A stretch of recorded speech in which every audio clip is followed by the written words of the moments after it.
Welcome guys, you're watching HWH Network and this is called Stories.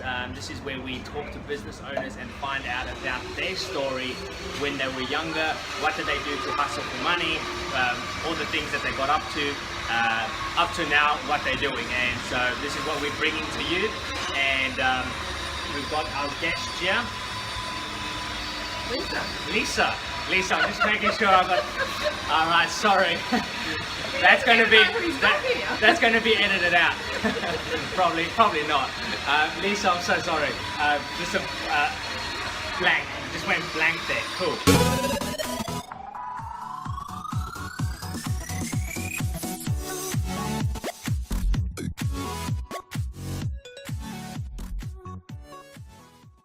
Thanks for being on the show and meeting us. I hope that coffee noise isn't really too noisy for the camera. No. Actually, it's not coffee. They're doing grinding. Yeah. So anyway, thanks for being here. So we're going to talk about you. So tell us a little bit about you as a kid. Were you brought up in Brisbane? Were you? Okay, well, I was brought up in Brisbane, born here. Then I had my first 5 years down in Melbourne, which I don't remember much of because I was only 5 at the time. And then we came back to Brisbane, and I was here for the rest of my, as I grew up. But my whole family was wrapped up in the airlines. Mum was a flight attendant with TAA in the day, and my father was still a pilot with TAA. That's how far it dates back. Yes, I'm that old. I'm sorry. Then my brother, he ended up going into TAA Cargo, and now he flies with Scoot, and he's had many piloting jobs. He's a captain. Cool. Flying Dreamliners. Just making sure they can hear us. Yeah, I'm bringing the camera closer because it's a bit noisy around here. And sisters were both flight attendants, so the whole family was in the airline industry, and needless to say, the pressure was on always. Lisa, what are you going to do when you leave school and when you grow up? And I would invariably say anything that wasn't to do with flying because I thought that was probably the most rebellious thing I could say, which was just ridiculous because I ended up applying for Qantas and getting in, and unfortunately it was the first year that Qantas didn't make a profit, so they had to cut the school that I was my intake school. So I never got to fly for Qantas, but it was right. So were you going to be a flight attendant, or what was your role going to be? Actually, when I actually left school, I worked for Channel 7 for a little while.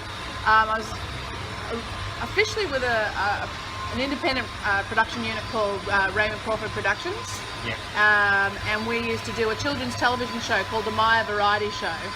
It was also known as Hi Hello, and it was big back in the day, back in the 80s. It was all about variety, kids singing. It was almost like a smaller version of Young Talent Time, if you like.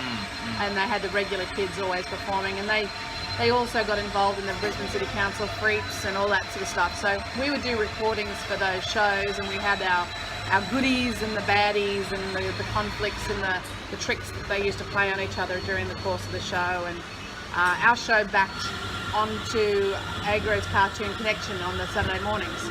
So it was pretty well watched and such on a Saturday morning with kids. And it was a really great show to work on because I spent most of my time as a production assistant arranging and organising the prizes, the audio mixing, the tape, because everything had to be pre-recorded. So I was organising everything in the background, which I mentioned that for good reason down the line in this conversation. So I spent my time filling up balloons with custard and flour and dangling over small children and having them burst by the baddies, and it was all and then later on having to clean these kids off, and kids in raincoats and such. But it was good fun, good times, and I really enjoyed it. I got to know quite a lot of people up at Channel 7, and I did do a bit of work up at Channel 7 for a while on relief. But then after that I got into the hospitality industry and started off essentially just schlepping plates and pulling beers in public bars, which, I mean, what's the name of it? Oh God, I can't remember the name of the bar. That place. That place. It's in the valley. It's in James Street. It's all just been all food. Looks gorgeous now. But when I worked there back in the day, it was patronised by the guys from the Coke factory and the bus, Brisbane City Council bus depot, and it was a rough place to be. It was, the valley back in the 80s wasn't a real pleasant place to be hanging out. So I worked there for a long time and then worked my way up into event coordination and event management. So that was the next sort of foray into professionalism, and I worked into hotels and food and beverage and administration and event management through hotels and that sort of stuff. But I'd actually married into a relationship which kind of dragged me hither and yon, because my husband was with the Navy. Oh, goodness. So I'd get used to being in one place, and I'd work my way up in the establishment, and then they'd pull the pin and move us somewhere, and I'd have to start again. And so difficult, isn't it? Oh yeah, it was a very mobile life. But we did get to see a good deal of Australia. I got to live in Sydney, and then Canberra, and up in Cairns, and back to Sydney again, and then finally back to Brisbane. Yeah. So that was cool. So life kind of went on from there. I went on to be a entertainment manager with Nightlife Music Video, who were the first people that actually put music and video together, and that's how that whole industry was born. And they're still the big leader in it. They're in all the gyms and all the restaurants and all the nightclubs, of course, and they're worldwide now. And well, I'm not sure if they're worldwide. I know they got to America, but yeah, a real success story for here in Australia. And so I worked with them for a couple of years. Ended up project managing. So again, and this was in the events, the trade show display arena. Oh yeah. You know how they do all the big trade shows that are like 9 meters tall and 7 meters footprints? It's like expo kind of thing? Yeah, big expos and huge floor plans, from everything from doing pull-up banners through to big, tall, amazing things which I always loved doing. The hairier and scarier they were, the more I really enjoyed it. Yeah. Because I got to work with graphic designers and the clients themselves, so it was pulling all of that information together, and then the installation. And that was always the best part, was actually seeing them go up. Yeah, yeah. So that was fun, and I really enjoyed all that. I worked with that crew. That was Skyline Displays. Yeah. And I worked with them for I think it was about 3 years.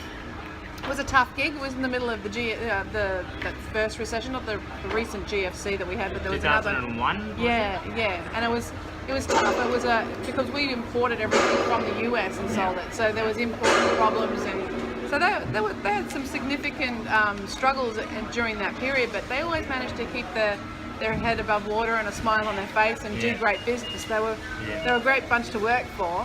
Ken, if you're out there, hey, thanks very much. It was good times. I enjoyed working at Skyline. But yeah, it was a really, really lovely time for me. And my son was still little then, and we'd sort of settled more into being here in Brisbane and not moving around. Husband had left the Navy, so things had sort of calmed down on that front too. Yeah. But yeah, I just then ended up being moved off to Canberra. Okay. So off to Canberra we went. But this wasn't for the Navy now anymore. No, this is something completely different. Yeah. So just when I thought we were settling down and rock solid for a while, he said, I've got this job. Do you mind if we move to Canberra? And I went, oh, okay, big adventure, let's rock it.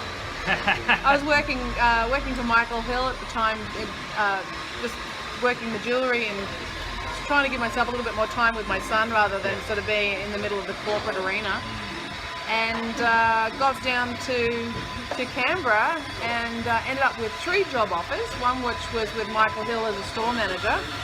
The other one was with Jewel Leak, which would have been really cool, another good Australian brand. Yeah. And the other one was Flight Centre. Okay. And I thought, okay, I've got some skills there I could probably utilise with old Flight Centre. Yeah. So I opted to go with that job.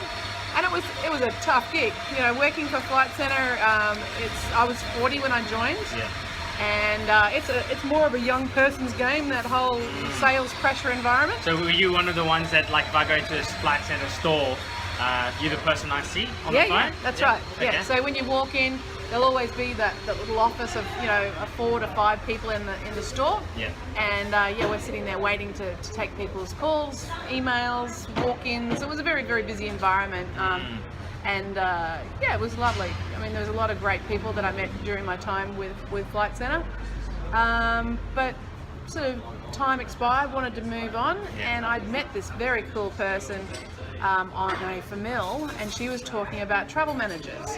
And travel managers was like one of the first of the new breed of travel agency where firstly you get to work from home and you go to your clients. So you're not in an office environment, it's not like a retail environment. You got to go out and sort of be with the clients. So it was great because I made some amazing friendships and relationships with my clients, and they were super, and I loved them all to death. And that's been the hardest thing now that I've actually started my own business. Travel Managers was my own business because they're all separate and individual operations under one banner. But I just got to a point where, let's say my life sort of turned a bit of a curve at one stage where I think it was in 2008, 2009, my mother unexpectedly passed away. And a month and a half previous to that, was just coming out of the GFC. My husband his wage was sort of cut in half, and we just sent our son to a private school, and so money was tight. Mother had passed away. Then I found out my brother-in-law had brain cancer, and he was only going to be on this earth for another year, so they expected. So that sort of hit hard as well, and all of these things just sort of kept coming and coming and coming and coming. Anyway, I made it through to September, and I was off on a Famil to Canada. A Famil, for those who don't know, a Famil is what travel agents call one of those trips where it's an educational thing. Yeah. Okay. So you have to do a lot of training to get onto them, or you have to have done a lot of sales to get on one of them. They're not free, people. They're not free. Don't think that. They're never free. Still have to pay to go. So I went away on this Famil to Canada, and on the trip over there, we hit a storm that was coming down through the Bering Sea. And it was so rough, it was so bad. I spent probably about 6 to 7 hours thinking I was going to die, because it was up and it was down, it was sideways, it was up, and it went on and on and on. One of those trips where all the crew was strapped in, nobody is allowed to stand up, nobody can move, and it was just horrendous. I got off the other end, I'd had no sleep. I was straight into seeing all these properties that you got to go and see on these Famils. I got to the other end, I was exhausted, I'd had no sleep. It was just dreadful. And I had my first panic attack. And I'd never experienced anything like it. I had no idea what was happening. So all of this stress that I was going through with, mothers passing away and financial issues and brother-in-law, and there was a couple of other girlfriends whose husbands walked out on them, and I'm thinking, oh my God, I would have thought they were wonderfully in love, and why are they walking out on their wives? So it was all my head, stress, everything. I'd been storing it all away, and I just cracked in the way that only a panic attack can occur, the major crack. And the whole of that trip, I kept having them off and on. I had no idea what was going on. In fact, it took them 9 months to actually diagnose I was having panic attacks when I got home. So I okay, got cool. back. We're just going to have a break quickly, Yeah. and we'll cover that. Guys, we'll be back. You're watching Stories. This is HWH Network. We're here with Lisa, and we'll be back straight after this break.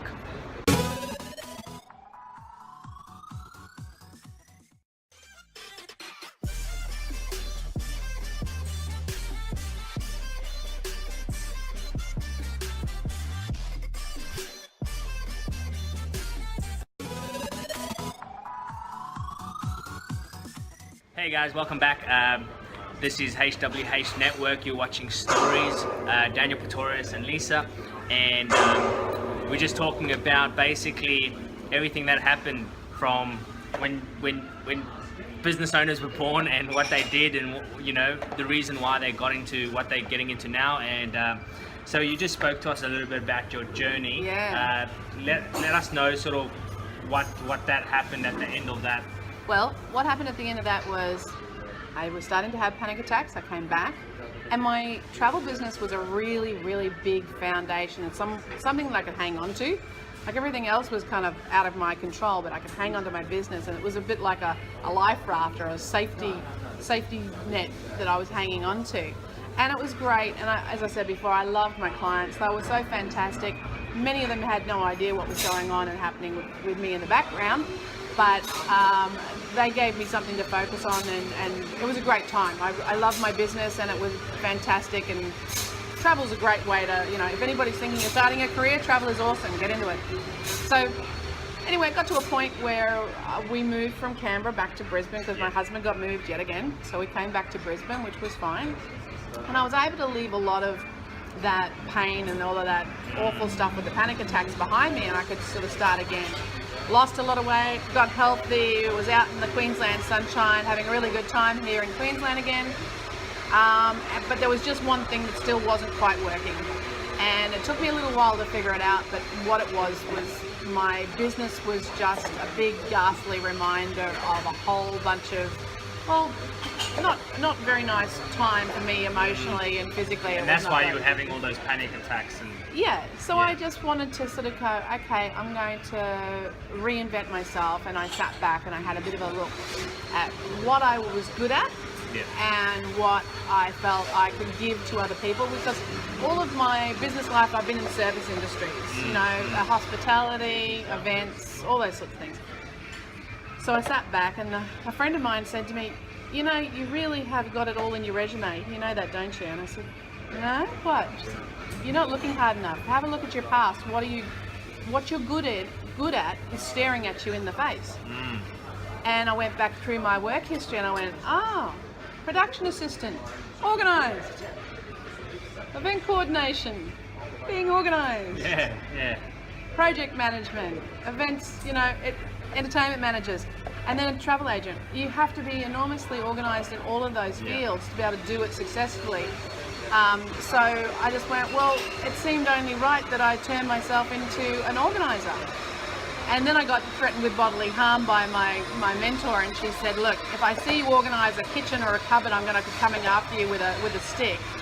What you need to be doing is helping people with their business. And I went, okay.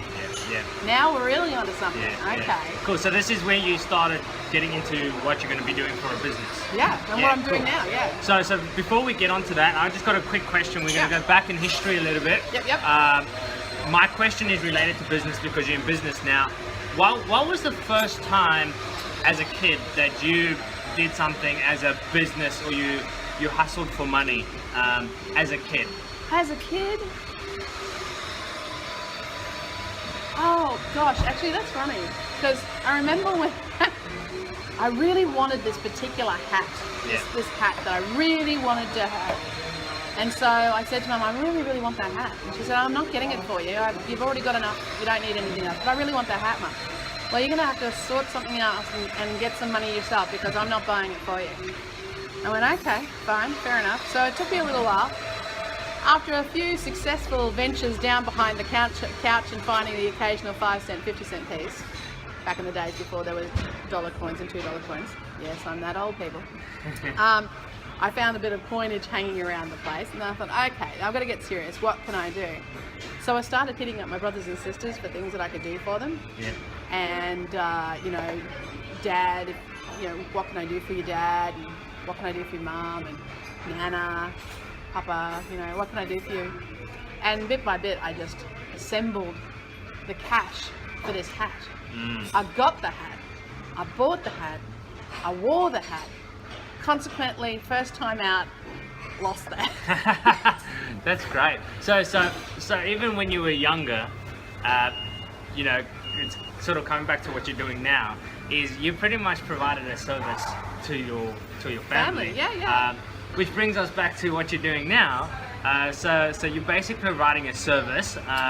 Tell us about what you're providing and what it is. Okay. Well, as I said, the business is about organising. It's not about organising your kitchen cupboards or your wardrobe or your shoes or any of that sort of stuff. No. It's strictly about organising people's business, and essentially small business owners, entrepreneurs, small business owners, single shingles, maybe going on to their first PA or VA or assistant or something like that.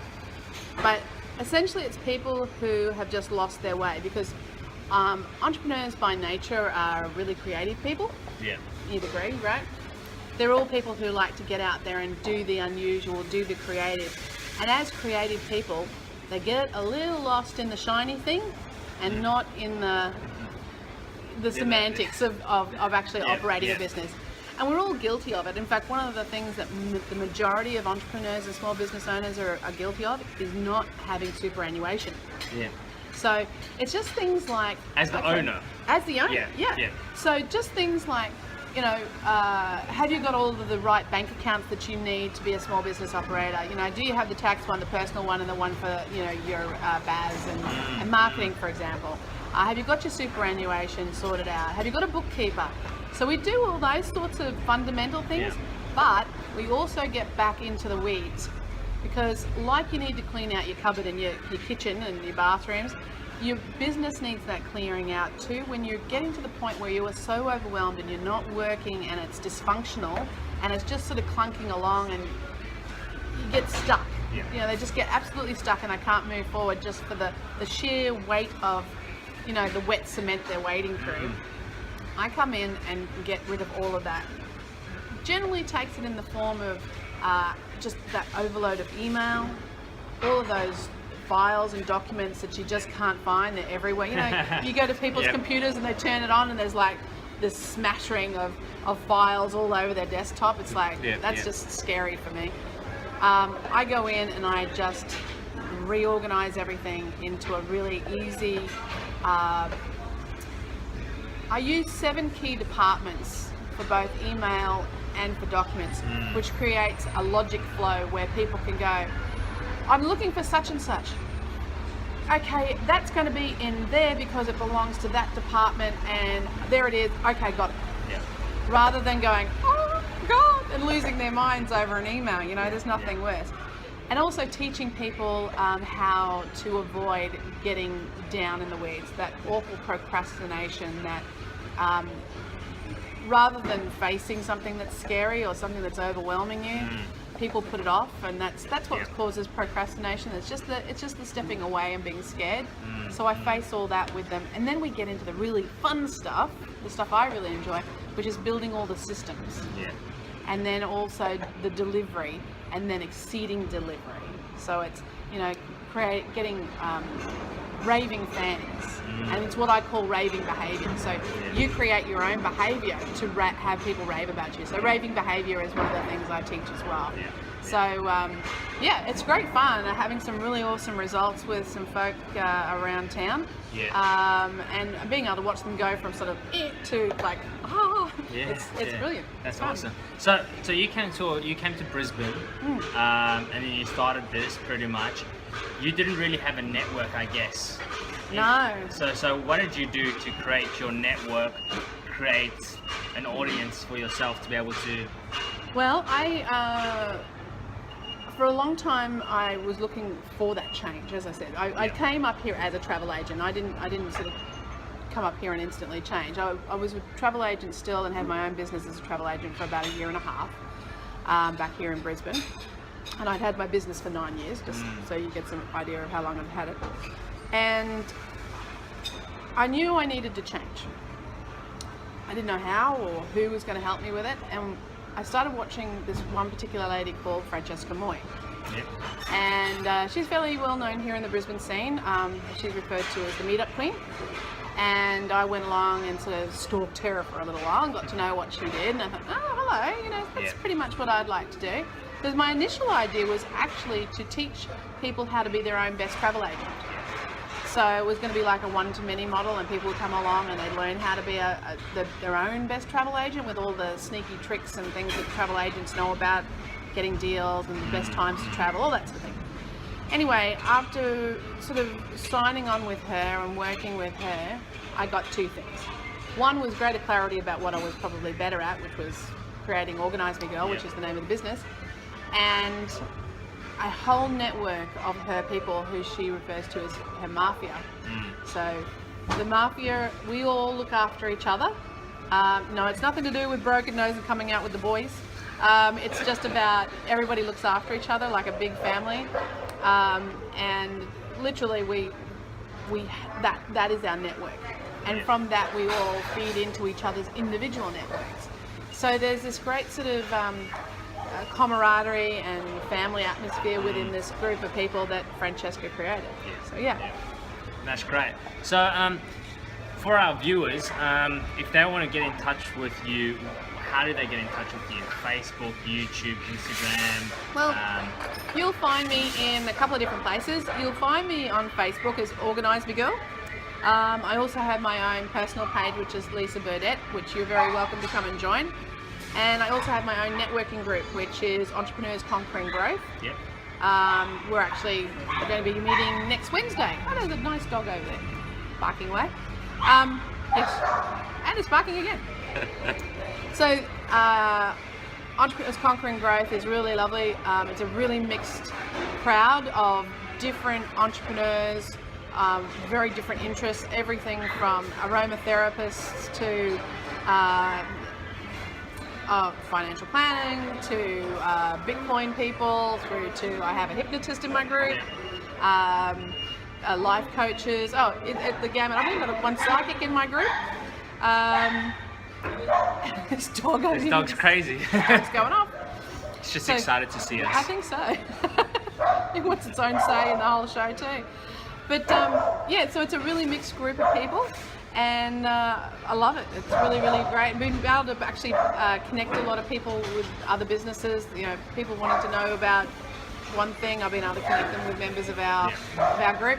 So it's had some real successes so far, and it's only been around for I think this will be our fourth meetup for this month. And then we got the mega Christmas party, so which is in December. Which looks pretty exciting. Yeah, you've seen it? Yeah. I'm hoping to be there. Oh, I haven't bought my ticket yet, but I'm hoping to be there.